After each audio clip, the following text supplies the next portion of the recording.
Ito ang Istorya Pinas.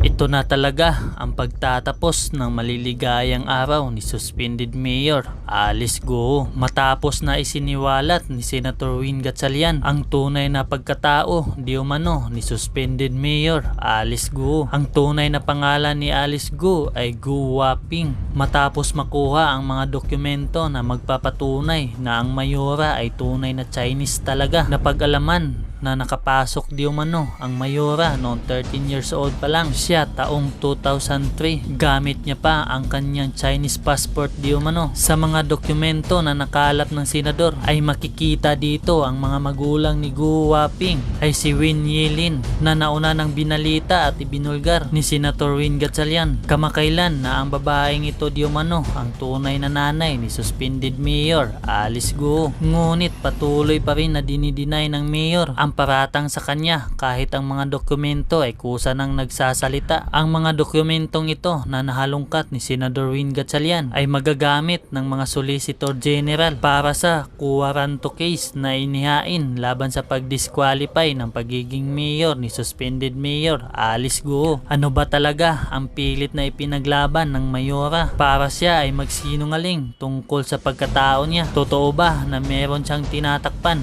na mahalagang tao sa likod niya? Ito na ba ang hustisya sa mga biktima ng ilegal na operasyon ng Pogo sa bayan ng Bamban? Ito na ba ang hustisya ng mga katutubo na inagawan di umano ng mayora ng lupa? Kaya dahil sa kontrobersyang ito tungkol sa Pogo, ito ang mga naging komento ng ating mga madlang netizen. Parusahan ang dapat parusahan. Senador Win, mabuhay po kayo. Kanga ng mga inche, pinagtatawanan Pinoy, sabi pera-pera lang daw katapat. Dapat parusahan siya, di lang deportation kundi sa selda para di na matularan. Good job, Sinwin. Sobrang luwag dito sa atin. Kahit sino pwedeng pumasok. Hindi na sa atin tong bansa na to. Malapit na tayong palayasin. Kaya pala kalkulado ng China ang Pinas. May spy. Sana ipagpatuloy na labanan ang mga taong lihim na kumakain sa mga karapatan ng bawat Pilipino. Actually, dahil sa pag-iimbestiga at pagkukuha ng dokumento sa iba't ibang ahensya, nag-submit sa amin yung Bureau of Board of Investments. Ito yung nag-i-issue ng Special Investors Residence Visa. Dahil nakita namin sa passport ng mga magulang ni Guo Huangping, yun ang tatawag ko sa kanya, na yung kanyang ama at ina pumapasok dito gamit yung Special Investors Residence Visa. So hiningi namin sa Bureau of Investments or sa Board of Investments yung mga detalye nitong visa na ito. At binigay sa amin na itong mga dokumento na kasama ng kanyang mga magulang, yung mga anak. At nakalista kung sino-sino yung mga anak na yun. Kaya may dalawang picture doon. Yung picture sa passport, ito yung picture ni Go Huangping na bata pa. At kung kukuha ka ng visa, yung most recent picture mo kukunin rin nila. Kaya ito yung dito yung batang malaki, ito yung most recent picture. At kung makikita natin, hawig na hawig nung batang malaki si Alice Go. Itong si Go Huaping, hawig na hawig. Kaya nung binabasa ko ulit yung dokumento kagabi at tinitignan ko yung dokumento, ako kumbinsido ako na si Go Huaping ay si Alice Go. Iisa lang yan. At kung doon sa dokumento rin ng Board of Investments, nakasulat doon na ang nanay ni Go Huaping ay si Wen Yilin. Ito yung babae na kasama sa maraming dokumento ni Alice Go sa kanilang mga korporasyon. Opo, so ano pong implikasyon ngayon? Kasi nung sa haba-haba ng Senate investigation, umiyak pa po siya. Sabi niya lumaki siya sa farm, nagpapaanak siya ng baboy. Simpleng tao lang siya. Anong implikasyon ngayon yan sa inyong revelation ngayon na hindi pala, nasa China pala talaga siya pinanganak? Oo.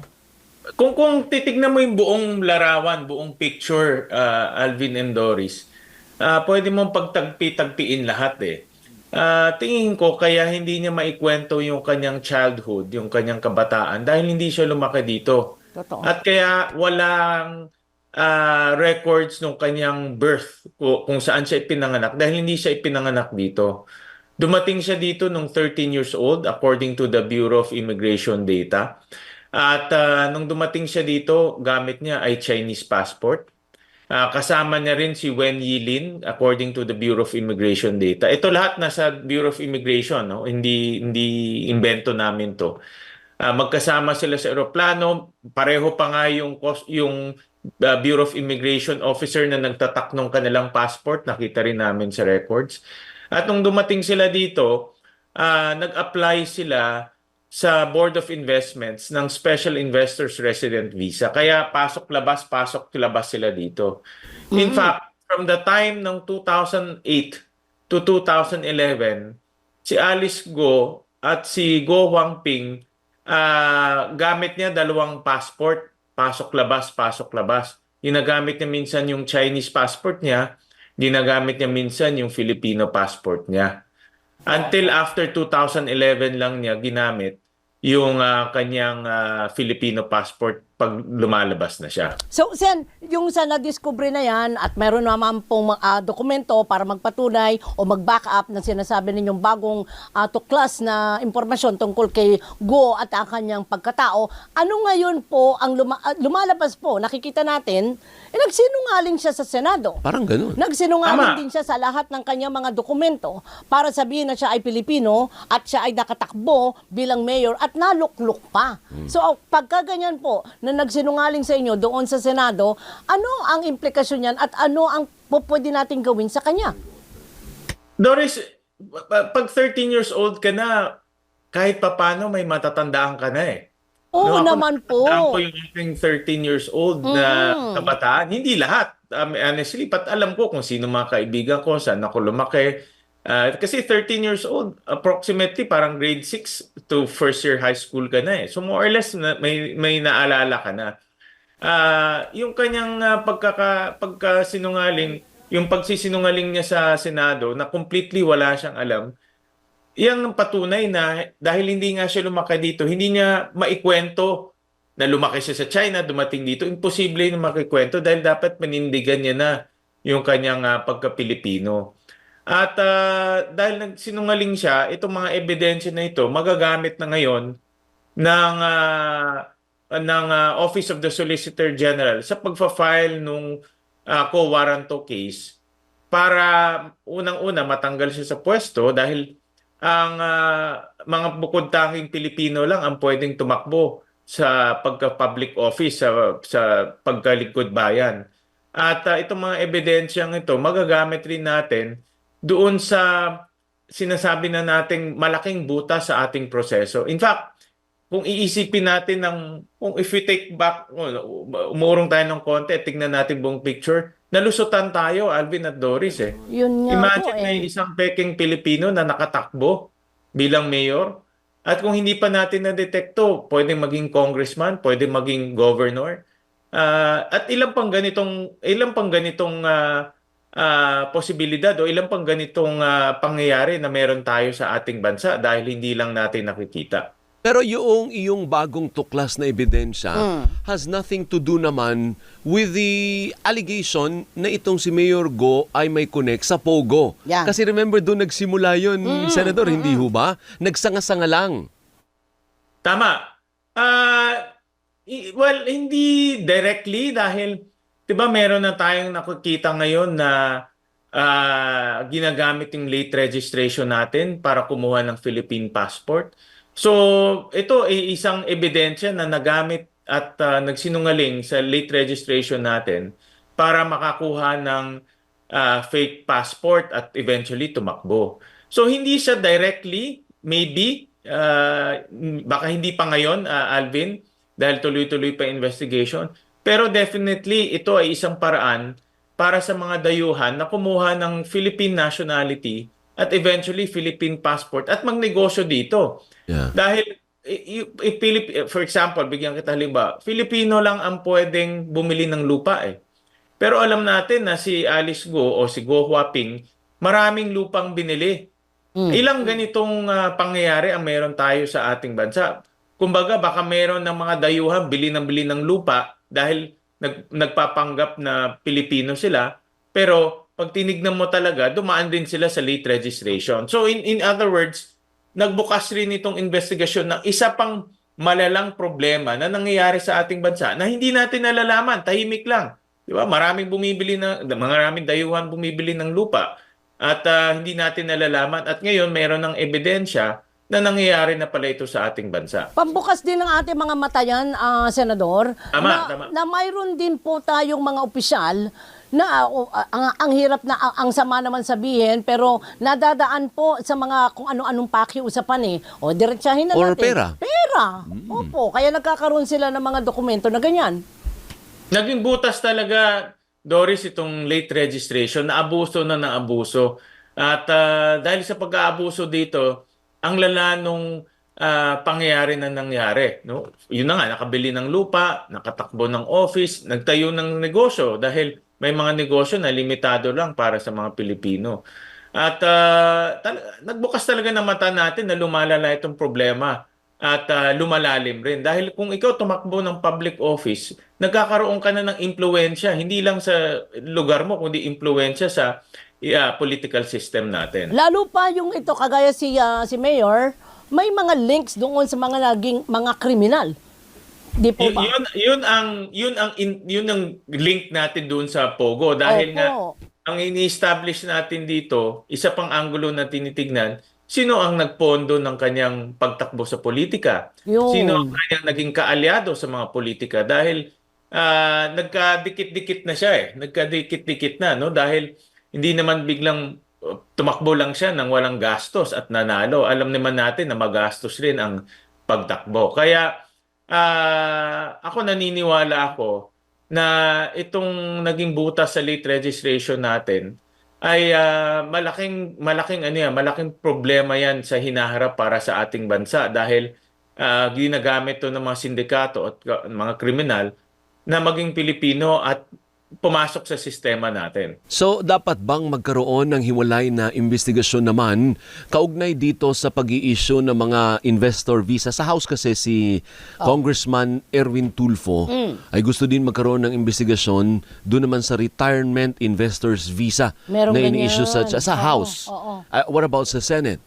Titignan rin natin lahat yan, Alvin. Titignan rin natin yung nag-file tayo ng resolution para imbestigahan yung late registration process natin. Ngayon na lumabas na itong mga special visas, yung retirement visa or investor's visa, nagagamit rin para pasok-labas sa ating bansa. Itong mga visa nito kasi parang libreng gate pass yan. Pasok-labas ka sa ating bansa Madaling tumakas, madaling pumasok. At kung ikaw gagawa ka ng masama, madali lang umalis ka agad sa ating bansa. Kaya dapat tignan rin yung angulo na yan. Pero come to think of it, Senator, parang tayong Pilipino din po ang may kasalanan kung yun totoo na nga. nga. Dahil, ba't natin pinalusot? Ano po? Correct. Itong late registration natin, ginawa natin yan, pinadali talaga natin yan para yung mga katutubo, yung mga mga mahirap nating kababayan na pinanganak sa probinsya, na walang records, ay makakuha ng birth certificate. Dahil alam naman natin yun, kung wala kang birth certificate, wala kang magagawa sa buhay mo. Hindi ka makakapagtrabaho, hindi ka makaka-apply ng NBI clearance, ng school, hindi ka makakapasok sa school. So marami tayong mga kababayan na walang birth certificate na tinutulungan ng gobyerno sa pamamagitan ng late registration. Pero naging butas to nung nakitang napakadali pala. So ngayon, hindi ka na magna-naturalization process dahil ang naturalization process may hirap. No, may tatlong paraan, judicial, administrative, at legislative. Napakahirap yan. Mas madali lang kausapin mo yung civil registrar, bigyan ka ng Filipino birth certificate, kaagad, Pinoy ka na. Wait lang, pinag-uusapan namin ni Doris, Senator. Hindi ba po pwede nung 13 siya, pumasok ikamu siya, tapos nag-file siya for naturalization? Pwede ba Pwede yun? yun. Dapat yun, gano'n. diba? Oo. Marami, yung mga matagal na dito na mga Filipino-Chinese or mga Filipino-Indian or mga ibang mga lahi, yan ang dinadaanan nila, yung naturalization process. Matrabaho lang talaga. Dapat kukuha ka pa ng abogado at kukuha ka pa ng mga professionals at ipapakita mo yung contribution sa ating bansa. At pwede ka rin dumaan ng legislative, pwede sa Kongreso rin at sa Senado. Ay, Pero mga si Go- athletes Yan yun. ang normal process. pero Yan ang siguro normal walang, process. wala siyang ganyan, hindi siya dumaan sa ganyan because ang claim niya Pilipino is siya. Pilipino siya. Yan ang claim niya. No? Yan ang Yun. claim niya. Oo. Pero nung tinanong rin namin yung Philippine Statistics of PSA, kung merong naturalization paper si Alice Go, wala rin silang ibinagay sa amin. Sabi ng PSA, walang ganun na naturalization paper. So, So, ibig sabihin, hindi siya dumaan sa Hindi naturalization. siya gumawa Oo ng nga, so ganun. paano niya nakuha yung citizenship niya na Filipino? Ang deklarasyon niya na talagang natural born Filipino siya? Oo. Dahil nga nagsinungaling yung kanyang ama nung kinuha yung birth certificate. Bigyan kita ng halimbawa para sa akin obviously nagsinungaling siya. Inamin ang kwento ni Alice Go na ang nanay niya si Amelia Lial, no, na isang kasambahay. Pero yung 4 na late registration ng kanyang ama, nakasulat doon ang ina ay si Amelia Lial sa 4 na mga anak. So, ibig sabihin, 4 na beses na buntis yung kasambahay niya sa 4 na iba't ibang anak. Parang imposible naman kung na 4 na yung kasambahay 4 na beses na buntis at nagbigay ng anak sa 4 na mga anak ni Guo Changchong. Oo, Okay. tama. So paano susunod na gagawin natin dito, Anong next Senator step? Sherwin? May Oo. hearing po ba ulit? Whereas iko-confront mo si Mayor Go, ipapakita mo na, Mayor, ikaw ba ire? O yan ikaw ba yung nasa picture? I-identify mo, ikaw ba yan? Well, dininay niya ng lawyers niya, no? Kahapon na nakita ko sa balita na hindi siya yan at ibang tao yan. Pero ako, kumbinsido ako na si Guo Huaping ay si Alice Go. At merong mga nakasulat doon sa BOI records. Nung bigyan kita halimbawa, nakasulat doon, ang nanay ni Guo Huaping ay si Wen Yilin na nakatira sa Valenzuela. Ito yung exact address ni Wen Yilin at ni Alice Go sa mga corporation papers nila nung sila ay nag-incorporate ng mga kumpanya dito. Parehong address. So, parehong address sa BOI, parehong address sa incorporation papers. So, nakita namin na may consistency pagdating sa papeles. Okay. So wala nang hearing? Hindi, meron pa. Sa Meron pa? June Okay. 25, meron pa kami. Ayo, so Fine. magkakaroon ng magkaharap kayo. Ipapakita mo sa oo. kanya yan na, Mayor, ikaw ba ire? Kaya nga yung challenge natin na magpa-DNA test si Alice Go at si Lin Wenyi. No, kung gusto niyang patunayan na nagkamali kami o mali yung impormasyon natin, ang pinakamaganda magpa-DNA test si Wenyi Lin at si Alice Go. Pero paano At natin iniisip ko makukuha nga- DNA? Paano natin makukuha ang DNA ng tatay niya kung wala na dito? Hindi, yung nanay niya. Yung Nanay niya, o wala kasi na missing dito? link yung nanay niya. Ay, nandito Well, ba? yun, kaya voluntary yun. Ah. Challenge yun, hamon sa kanila, voluntary na magpa